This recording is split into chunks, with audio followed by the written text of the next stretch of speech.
Olá, está no ar mais um Unip On, trazendo para você um assunto da atualidade, um tema do seu interesse relacionado ao nosso dia a dia. E hoje nós vamos abordar as consequências e os impactos da pandemia do ponto de vista da saúde mental. Sim, porque do dia para a noite fomos obrigados a ficar em casa e não teve conversa não. Em maior ou menor escala, o tanto que a gente podia ou não, a nossa casa se tornou um imenso refúgio. No começo, parecia tudo conforme o previsto para um tempo pandêmico.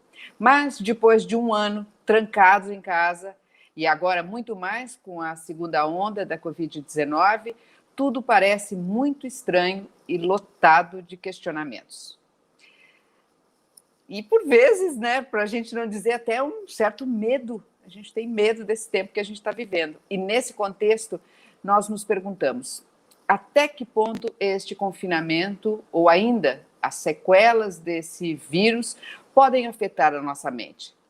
Ou será que está acontecendo com a gente? O que será que está acontecendo com a gente? Ou vai acontecer ainda com o nosso cérebro? Para falar sobre isso, nós convidamos o professor César Fialho, ele que é neuropsicólogo e tem muitos estudos sobre a psicologia do sono.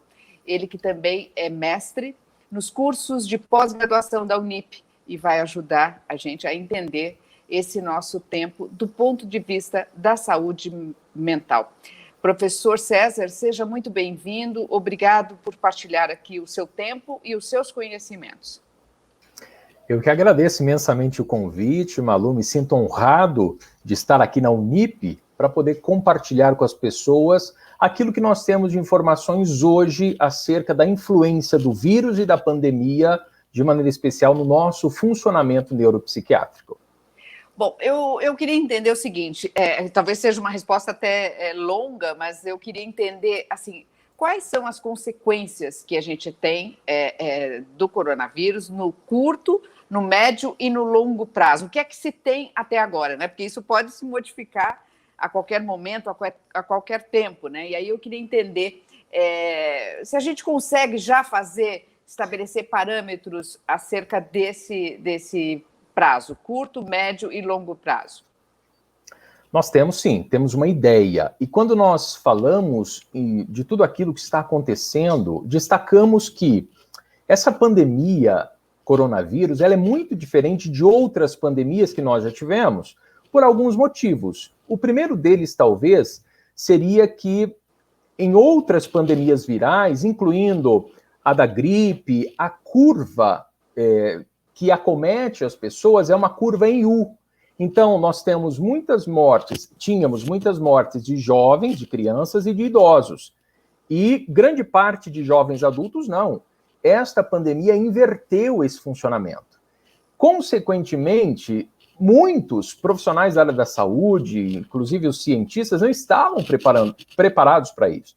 E quando nós pensamos no vírus, no coronavírus 19, é um vírus que ele entra, sim, no nosso sistema nervoso central. Se acreditava que não, mas ele ingressa, basicamente por duas vias.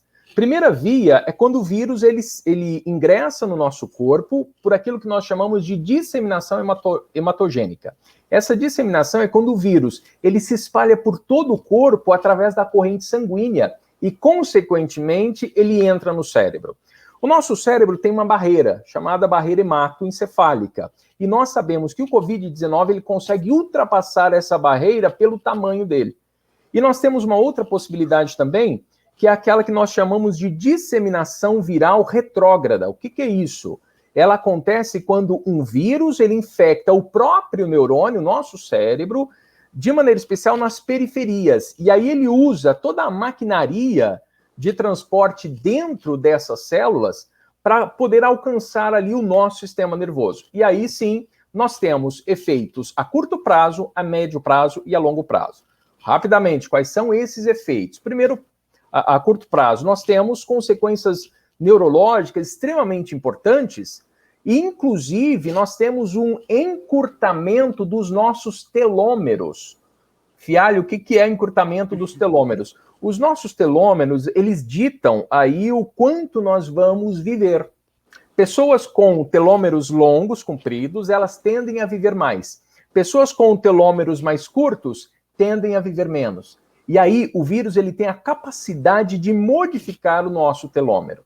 Outra coisa importante já a curto prazo é que o Covid-19 ele tem a capacidade de gerar inflamação para o nosso cérebro. Quando ele gera inflamação, ele aumenta as possibilidades dos transtornos neuropsiquiátricos como ansiedade, depressão e tudo aquilo que vem a partir disso. Então, a curto prazo, nós temos uma inflamação do nosso cérebro e, consequentemente, o aumento dos transtornos neuropsiquiátricos. A médio prazo, nós temos, sim, uma redução muito importante de concentração e memória dessas pessoas que foram acometidas. Se estas pessoas não tiverem uma terapêutica adequada, a médio prazo vai sim aparecer o preço de ter tido essa doença. E a longo prazo é encurtamento da vida. Se essas pessoas não forem assistidas, essas pessoas viverão menos. Ainda bem que elas estão superando, a maioria supera a doença, mas as consequências da doença, sim, é realmente forte e intensa na nossa fisiologia. Então, a curto, a médio e a longo prazo, Covid-19 pode interferir, sim, na nossa saúde mental. Ô, Fialho, porque, assim, aí pegando o exemplo que eu tenho perto, eu vejo que, assim, algumas pessoas, né, que tiveram, eu vejo que, assim, a memória,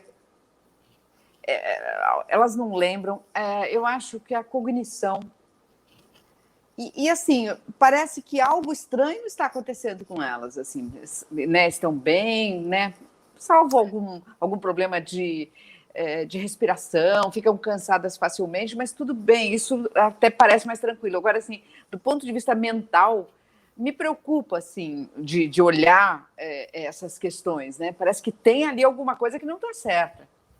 Sim. O que nós percebemos? Que as consequências neurológicas, elas ultrapassam as consequências pulmonares.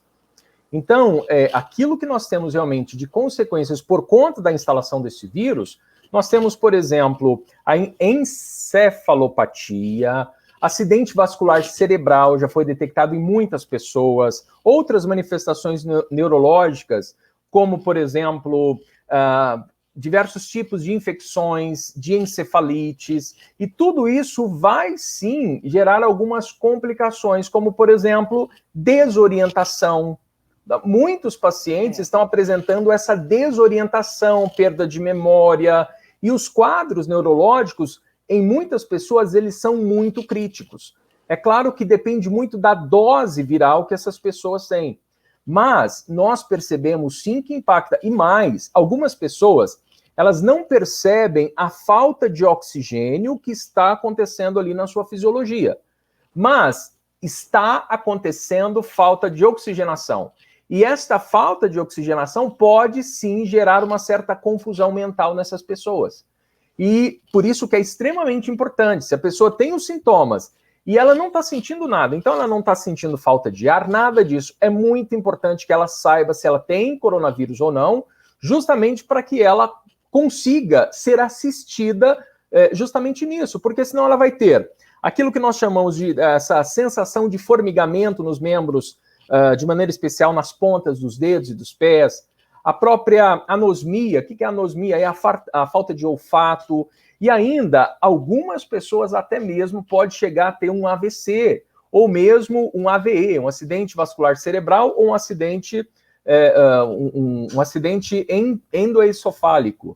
Então, são diversos aspectos que devem ser cuidados. Inclusive, algumas pessoas estão startando a síndrome de Guillain-Barré, por exemplo, ou outras doenças associadas a questões neurológicas. Então, é extremamente importante. Tem Covid-19, precisa, sim, em diversos casos, oxigenação. Porque é quando a pessoa não tem essa capacidade de enviar oxigênio para as células. E grande parte dessas consequências é justamente pela falta de oxigenação. Porque antes, né, a gente achava que era assim, a pessoa está com depressão, está com Alzheimer, então, assim, tudo era, parece que você debitava tudo na conta do, meu pai tem Alzheimer, meu filho tem lá sintomas de depressão. Então, assim, pareciam caixinhas.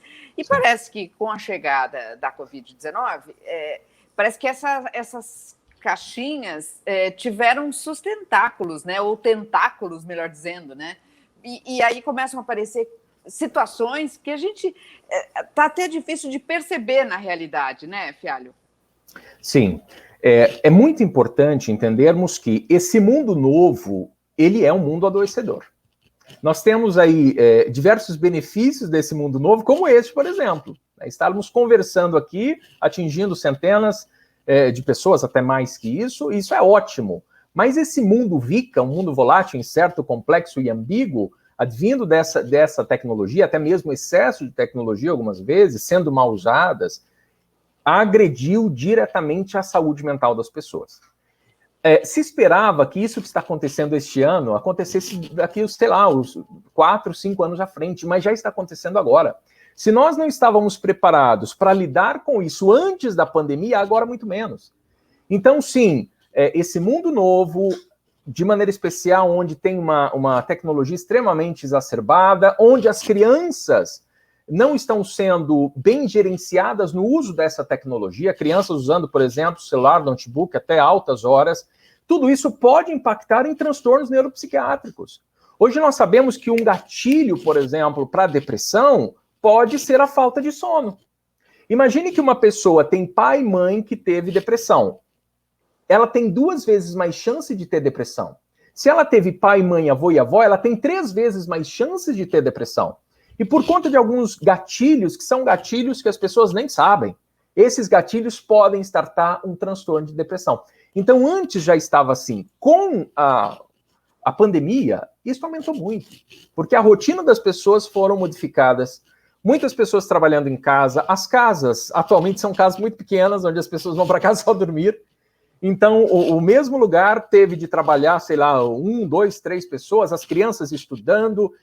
Todo esse processo pode também servir de gatilhos para alguns transtornos. Imagine que a pessoa estava lá na borda e ela não tem estratégias cognitivas, estratégias internas para lidar com essas adversidades, essas pessoas vão startar, sim, num transtorno neuropsiquiátrico.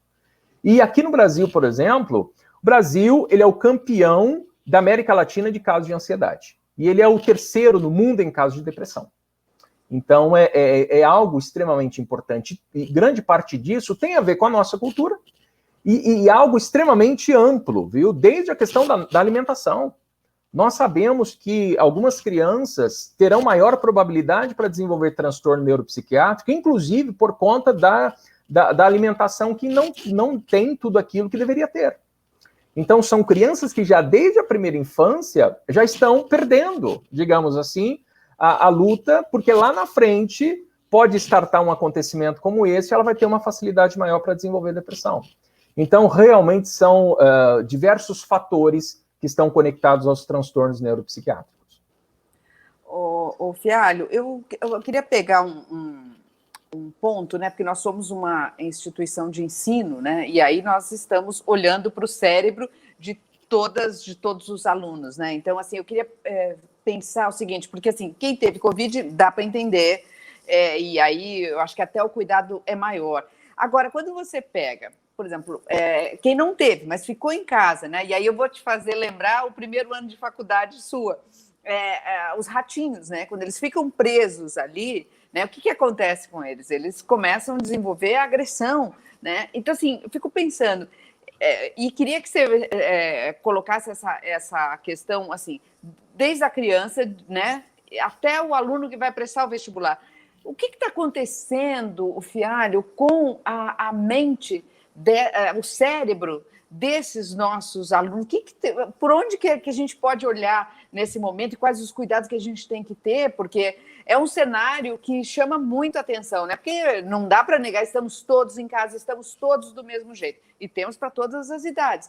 Como é que está, do ponto de vista neurológico, como é que está o cérebro desses nossos alunos? Eu acho muito importante, Malu, pensarmos... Eu vou trazer um estudo científico que foi feito, não é novo, foi feito há 18 anos atrás, mas eu acho que pode ajudar muito nessa compreensão. Em 2002 foi feito um estudo com macacos. Então eles pegaram ali uma dúzia de macacos que nunca haviam participado de nenhum experimento. colocaram esses macacos dentro de uma gaiola, dentro de uma jaula, e deixaram esses macacos lá. Nunca tiveram contato, se tiveram contato pela primeira vez. O que aconteceu?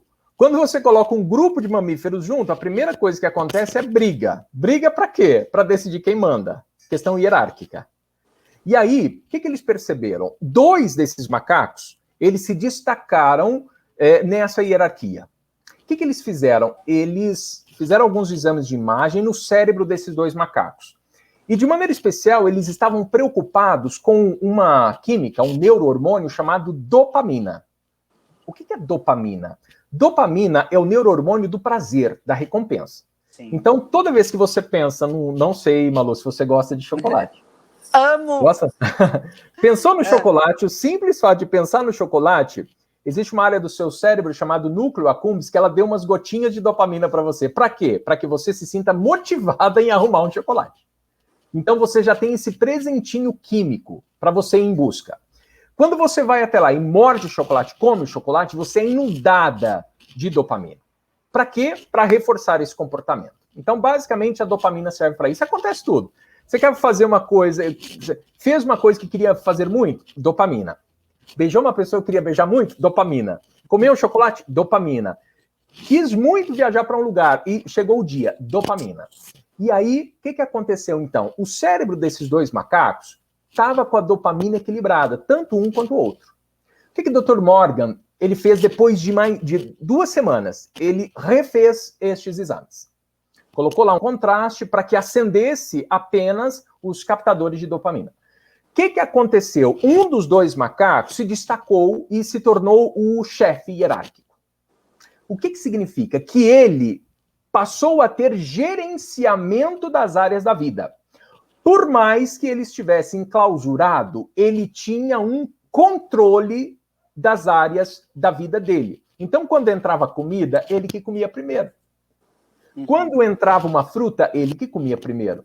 Quem era coçado? Os macacos se penteiam. Quem que era coçado? Ele primeiro. Outro só era coçado se ele autorizasse. Então, ele tinha o controle da situação. Quando fizeram o mapeamento, a dopamina dele chegou a aumentar 5 vezes. 5 vezes. E o outro que perdeu a briga, a dopamina dele quase zerou. Nesse período ainda era permitido fazer ter algumas atitudes que hoje não é mais. Eles colocaram droga dentro da gaiola. Quem que comia primeiro? Quem que recebia carinho primeiro? O chefe. O chefe chegou lá, experimentou aquilo, não gostou. Deixou lá. Inclusive, qualquer um que quisesse estava autorizado. Né? Os macacos combinaram assim. Aquele segundo que tinha perdido a briga, ele foi para lá e bebeu quase toda aquela água que tinha diluído nela droga. Quando colocaram água de novo, ele não se importou com a hierarquia. Ele podia apanhar, mas ele foi lá para tomar mais daquela água. O que aconteceu? O macaco se viciou. Nada de dopamina e ele se viciou. Agora sim, vamos responder a sua pergunta depois de colocado aí esse case. Quando nós temos gerenciamento das áreas da vida, por mais que tenhamos algumas limitações, estou na minha casa, mas eu tenho um gerenciamento do meu trabalho. Eu tenho um gerenciamento da minha vida financeira. Eu sei que X horas eu trabalho, dali para lá eu não devo trabalhar, eu devo cuidar da minha saúde, eu vou andar de esteira, eu vou dar uma volta na casa mesmo, vou fazer alguma coisa porque eu tenho um controle da minha vida. O que aconteceu? A dopamina, o prazer, se manteve e até aumentou. E ele se tornou imune a vícios. Ao passo que aquele que perdeu totalmente o controle, não conseguia fazer nada que queria, e aqui eu acredito que grande parte da população brasileira está aí. Perdeu o controle. Pessoas perdendo emprego, diversos problemas, e as pessoas perderam o controle. O que aconteceu? Ele se tornou mais propenso a se viciar. Porque para que ele tivesse aquela quantidade de dopamina ou algo parecido com aquilo que ele já teve, ele precisava de algo muito intenso, no caso a droga. Eu não sei se você sabe que aumentou cerca de 18% o consumo de álcool no Brasil. Cigarro parece que até mais. E eu não tenho dúvida alguma que tem total conexão com esta falta de gerenciamento da vida. E aí a grande pergunta é, o que fazer então? Gerenciar as áreas da vida, mesmo que seja debaixo de uma pandemia. Não é fácil, mas as crianças precisam disso. Criança não pode ficar no computador, no celular o dia inteiro. ela precisa ter rotina. Rotina é excelente para o cérebro. Uma criança que não tem rotina, ela tem uma chance muito grande de desenvolver dificuldade de aprendizado. Uma criança que não tem rotina, ela vai ter falta de marcador de tempo e espaço, ela vai ter dificuldade depois para aprender.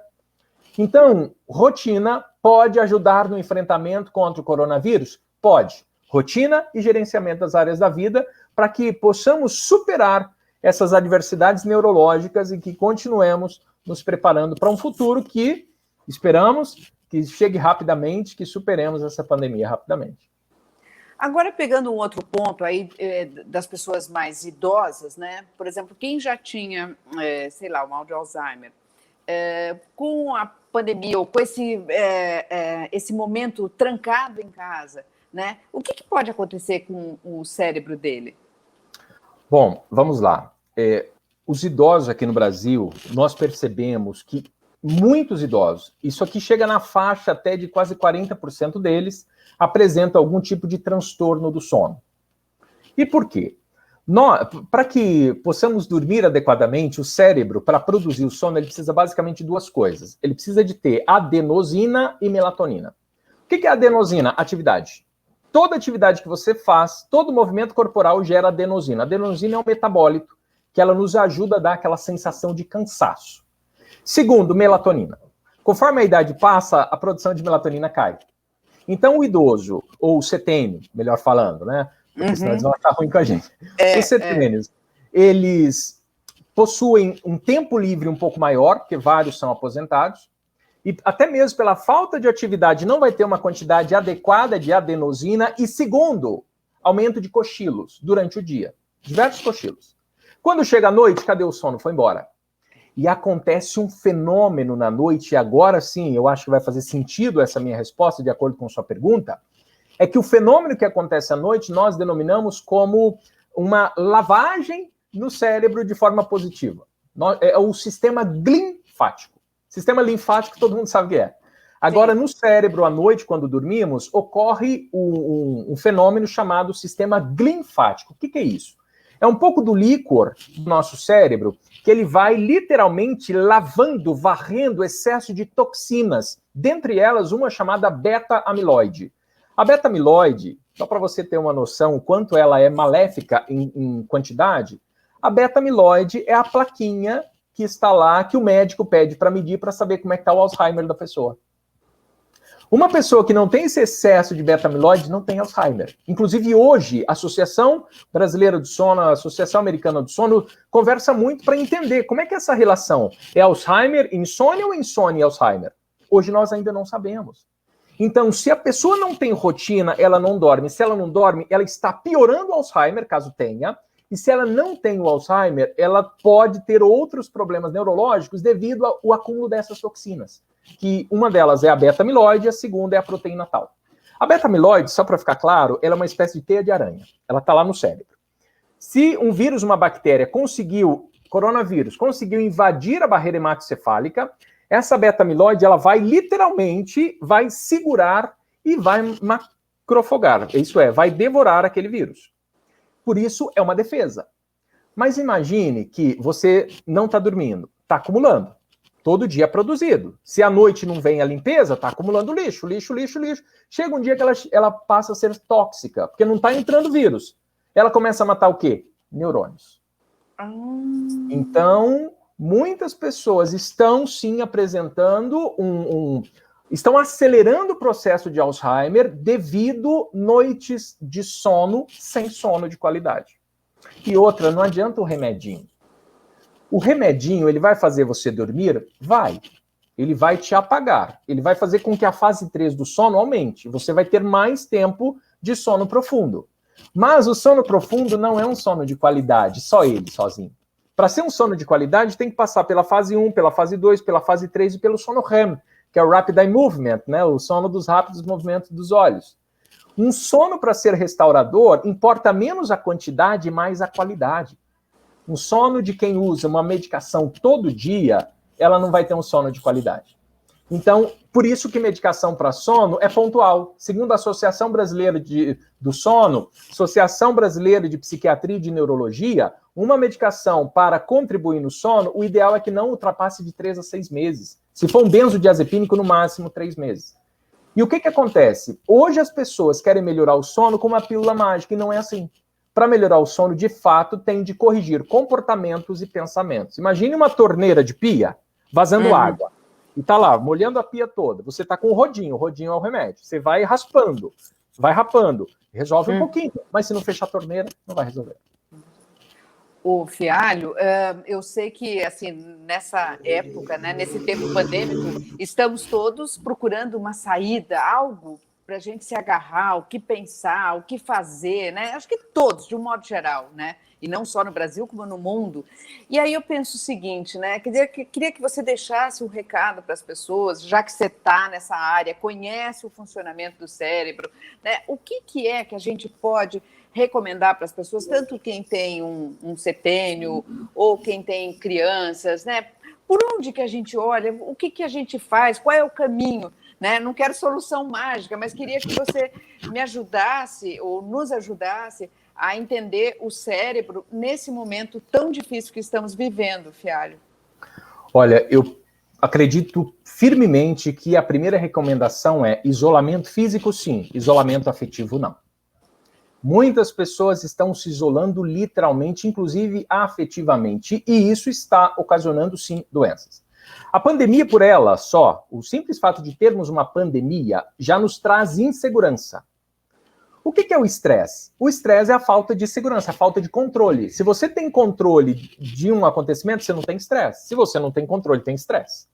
Então, o simples fato da pandemia estar aí já aciona o mecanismo do nosso cérebro, que é o mecanismo de luta ou de fuga, que é o mecanismo do estresse, que estando gerenciado é ótimo, mas estando em demasia é ruim. E por quê? Porque ele vai acessar toda uma circuitaria cerebral e vai aumentar a produção de adrenalina e cortisol. E adrenalina e cortisol em demasia, pasme, adrenalina e cortisol em demasia, a depender da percepção que a pessoa tem, ela destrói o sistema imunológico. Estamos no tempo em que o sistema imunológico não pode ser destruído.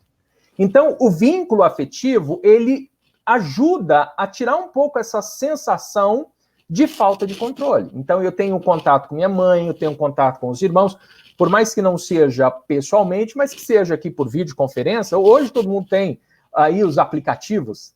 Então, é muito importante que isso seja feito. Agora, algumas dicas mais práticas. Primeiro, priorize algumas informações institucionais que sejam confiáveis. Não compartilhe fake news. Cuidado com o excesso de informações. É muito bom filtrar essas informações. Não é a quantidade, mas é a qualidade. Então, priorize um meio para você ter acesso a essas informações. Não fique escutando qualquer coisa o dia inteiro. Segundo, fundamental atividade física. Hoje nós sabemos que a atividade física ajuda a melhorar, por exemplo, o sono, porque quando tem atividade física, o cérebro produz uma química chamada fator neurotrófico derivado do cérebro, que ajuda demais no enfrentamento contra a depressão. Por isso que a educação física, hoje, ela faz parte da área da saúde, porque sabemos que a atividade física, ela age diretamente também na saúde mental. Terceira dica, mantenha uma rotina de alimentação, tenha horário de comer, tenha horário de dormir, tenha horário de trabalhar, coma mais comida de verdade, né? Descasque mais e desembrulhe menos. Se proteja se você tem uma doença crônica ou algum parente tenha doença crônica, protejam-se também. Sexta dica, se eu não me engano, é muito importante ligar para os pais, avós, entrar em contato com eles, porque são pessoas mais fragilizadas. Então, são dicas muito simples que vai ajudar no enfrentamento. A principal delas, se eu pudesse destacar, seria: cuide da sua rotina. E isso se aplica também às crianças, né? Você falou que a rotina da criança, a presença da criança ali direto com o computador, com o tablet, que tudo isso pode ser muito perigoso. Porque a situação também, eu fico imaginando, né, os pais, eu não tenho criança pequena, mas fico imaginando, assim, tem uma hora que você já não sabe mais o que fazer.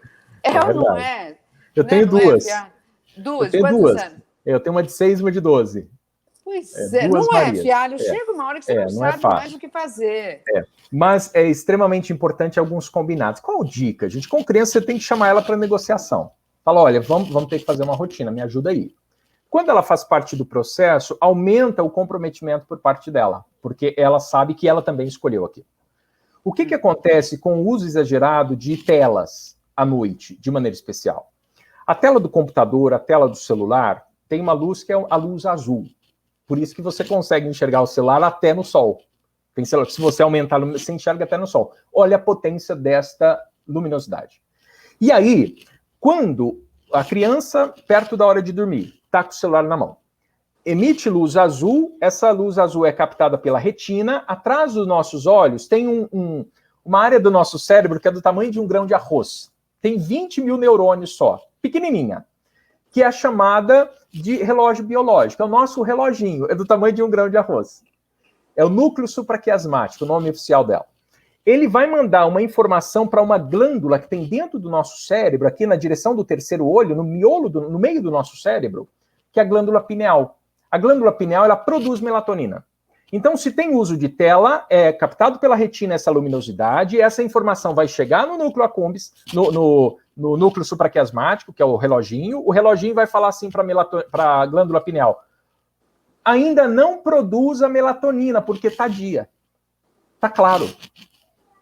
As referências externas gerenciam o funcionamento interno. E aí o que acontece? Essa criança vai começar a ter insônia.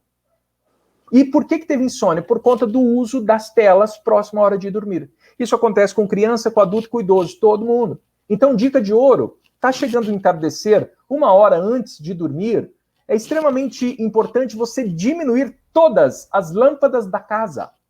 Todas. Inclusive, desligar as telas. O simples fato de fazer isso, olha agora o quanto extraordinário é essa informação. O simples fato de fazer isso vai fazer com que a glândula pineal ela fique acertadinha junto com o nosso relógio biológico. A glândula pineal é a glândula mestra do corpo humano. Se você mantiver o seu relógio biológico acertado, como é que acerta? Quando está à noite é escuro, quando está de dia é sol. E não vale o óculos solar. Né? Não vale estar com óculos. Pela manhã tem que ter luz. O que acontece? Ocorre um equilíbrio geral no nosso corpo, e esse é um equilíbrio hormonal, um equilíbrio reprodutivo e um equilíbrio imunológico.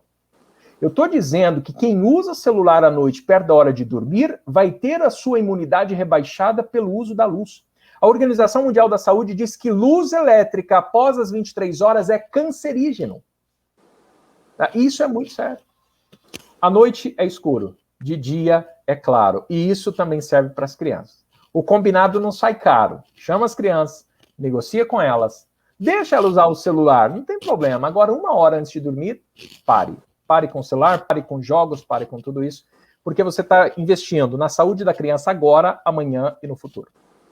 E também dos idosos, né? Sempre olhar, eu acho que de um modo geral, né? Eu acho que essa regra fica valendo para todo mundo, claro, né? Claro, com certeza. Porque você não dá o exemplo dentro de casa, é só criança, é hora de dormir. Não, entendeu?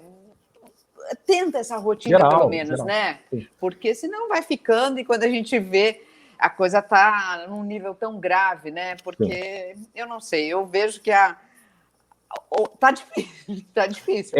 Quando nós pensamos em imunidade, não dá para pensar em imunidade se você não pensar em sono, alimentação e atividade física. Ah, mas é o idoso, é o acamado, ele está na cadeira de rodas. É extremamente importante que seja adaptada uma atividade física para ele. Inclusive, eu tenho amigos que trabalham nessa área, são educadores físicos, que trabalham exatamente isso, adaptando a atividade física para o idoso. Hoje nós temos até aquelas bicicletas de mão, né, que se for um cadeirante pode utilizar. É extremamente importante esses 3 pilares, de maneira especial. Podemos aqui incluir mais um, que é fundamental, que é a água. Inclusive, melhora a conectividade cerebral. Sabe? Existe um movimento que é o movimento dos 600 miligramas. Olha aqui. O que é isso? Olha lá, tá lá. Em jejum, 600 ml de água in natura. E por quê? Quando nós acordamos pela manhã, nossas células estão murchinhas. Está tudo desidratado. E o que a gente coloca para dentro primeiro? Café. Não está hidratando. Então, pela manhã em jejum, água. Começa ali com um copo. Claro, se você não tem contraindicação médica. Muito bem. Cardiopatias não pode, por exemplo.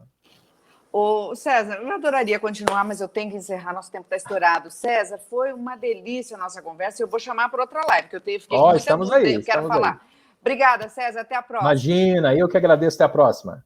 Tchau, tchau.